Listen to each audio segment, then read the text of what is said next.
the second year in a row, we had an action-packed Coca-Cola 600, 16 cautions, and it was because the cars were very hard to drive. 31 lead changes. We had some on-track tension between Chase Elliott and Denny Hamlin, but one of the big headlines, Ryan Blaney and the 12 team break a 59-race winless streak. So good to see them in victory lane. They had a very good short-run car, though, for the majority of this race. So when a driver has what they describe as a good short-run car, you as a crew chief, what can you do in terms of adjustments to make sure you also can get it done in the long run? Yeah, it definitely is. You look at trying to make that transition during the race, that's a challenge. You can adjust the rear springs and the heights of the rear car. Those are pieces you kind of leave alone unless you have to. As you look at this, tire pressure is a big deal. Trying to get that tire at the optimal pressure to make its most grip, that's something you'll play with. And we don't have bleeders in these tires, so you've got to start the tire much lower than where you want it to be to run at the end. Those are things that you'll shuffle around, especially the right rear tire, because it's a double hit. As you drop air out of the right rear, you can get it where it makes a little bit more grip and tighten the car up mechanically. But that tire will also squish a little bit, which puts the diffuser in the back of the car closer to the racetrack.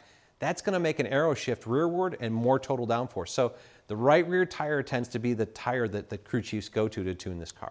Double-digit cautions, meaning we had a lot of restarts. What do the changes you just mentioned do for fire-off speed? Typically, as you try to make a long-run car, you make your balance overall tighter on the front side of it because the car you use up the rear tires. They get a little loose in the long run. So you've tightened the car up. That makes it a little tougher on the restart to roll speed through the corner. You've got a tighter car, you got to put more steering wheel into it, you scrub more speed with it. Blaney was really good at this early in the race. I think he and William Byron, they were side by side, a half dozen restarts, and Ryan won, I think, all but one or two of them. I think a lot of that just has to do with how free he was.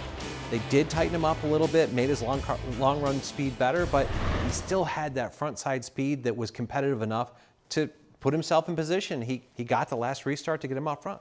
Ryan becomes the 10th different winner in 2023. Again, breaks that winless streak. Does this open the door for more wins by the 12 team and the Ford camp as a whole? What does it do for that group? Yeah, I think it does. It removes that kind of that challenge. You know, this is the first points win. It's not the first win, it's the first points win for Ryan and Jonathan Hassler. And now they can take that forward. They don't have that anxiety they went through last year of being right there in the points cuff because they didn't have the win. Even though they were second or third in points going into Daytona, they still had that weight on them of what they had to do. They've got the win. They're pretty much guaranteed through. Sitting second in points right now. They're good to go through to the playoffs. They can race a little bit freer right now.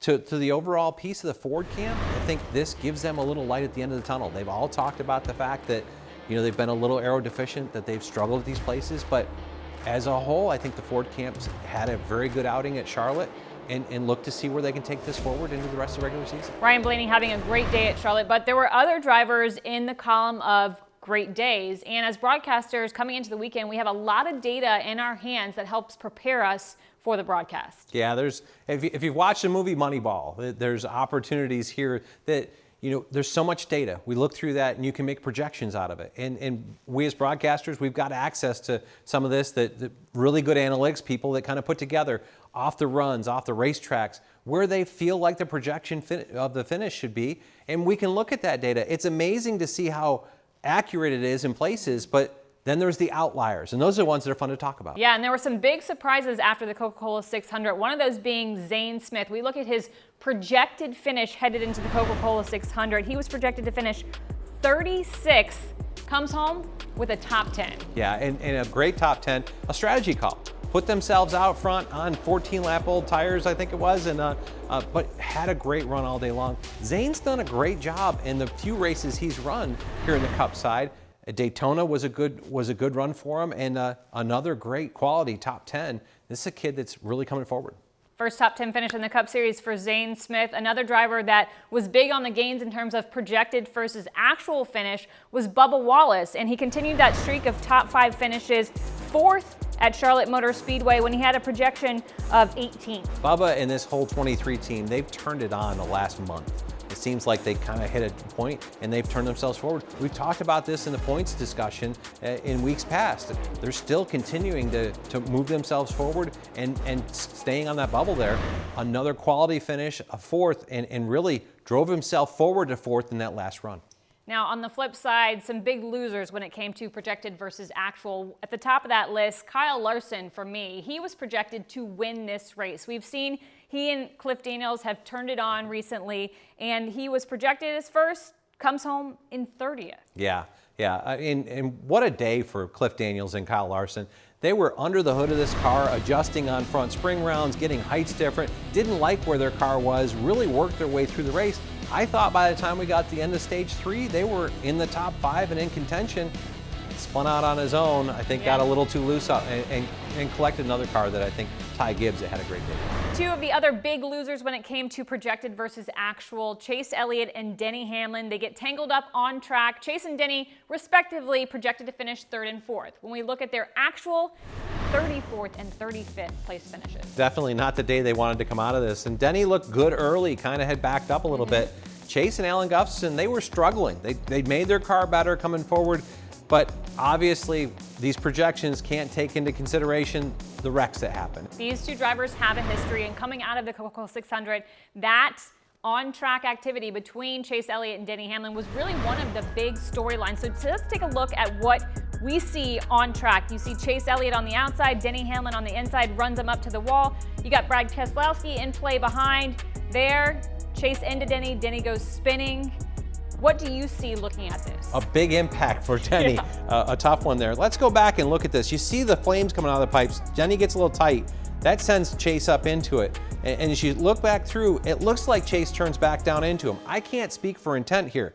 The things that I can hypothesize on this, if you look at this where we've got it stopped here, this black mark that you see here, that's following Chase right here, I don't know what that is. It looks like it's coming from the right rear tire. Now, I'll hypothesize things that could affect this. If the contact to the wall breaks a toe link and the tire turns, we don't see it turned right there, but if it did, it'd be skidding that tire. That might cause you to turn the wheel in a different direction because the rear of the car is going one way.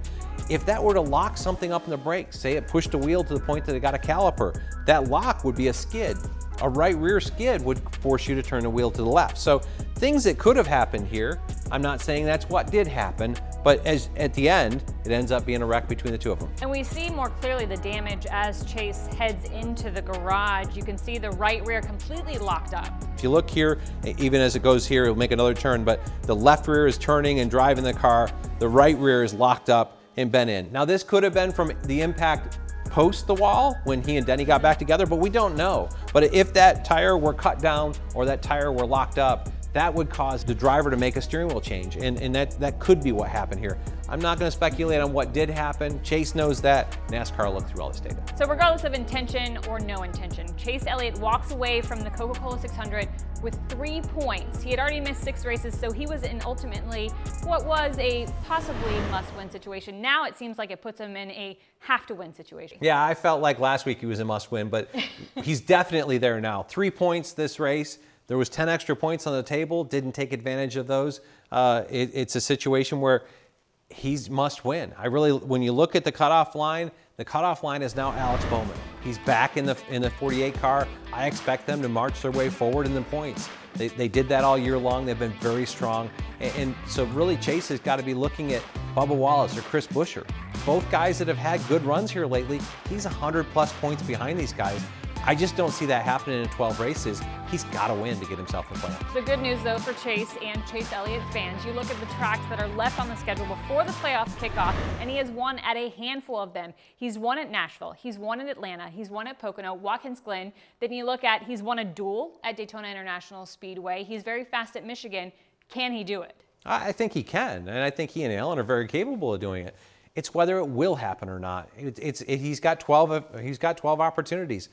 He'll have to maximize on them and get to the point where they're running up front. They're working their way to that point, but they haven't found that position yet. At the beginning of the season, I think everybody would be surprised to know Chase Elliott would be in a must-win situation to make the playoffs. Some other guys that we look at that might be surprises, Bubba Wallace, Chris Buescher having solid seasons currently, points-wise, in the playoff picture. Yeah, and I feel like they're both on a trajectory that's going to take them to the playoffs. They've been making points. When you looked versus Chase Elliott, last week we were talking about it, they've been making equal points, if not more, than what Chase has been making, working their way forward. I think if you look at the top 16 right now, they all make sense. But there's outliers beyond that I think when you look at the schedule we've got coming up, it's going to make it interesting. Okay, so let's talk about those outliers. You mentioned the schedule. We go back to Atlanta. We go back to Daytona International Speedway. We always know it could be anybody's race at those, but then we also have a couple of road courses. I think about guys like A.J. Allmendinger. Who are you looking at below the cutoff line that could steal a win?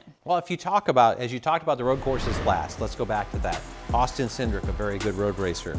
Daniel Suarez won at Sonoma last year. That's where they got their win. I feel he's a strong contender there. A.J. Allmendinger, he won it at Indianapolis. He beat us. We ran second there with Ryan Blaney. So he's in the mix there. Chase Briscoe's a pretty good road racer. So when you look at the guys that are beyond the cut line, Ty Gibbs in the Xfinity car has run really well at road courses. So I think you could put all those pieces in. You go back to the Daytona and Atlantas.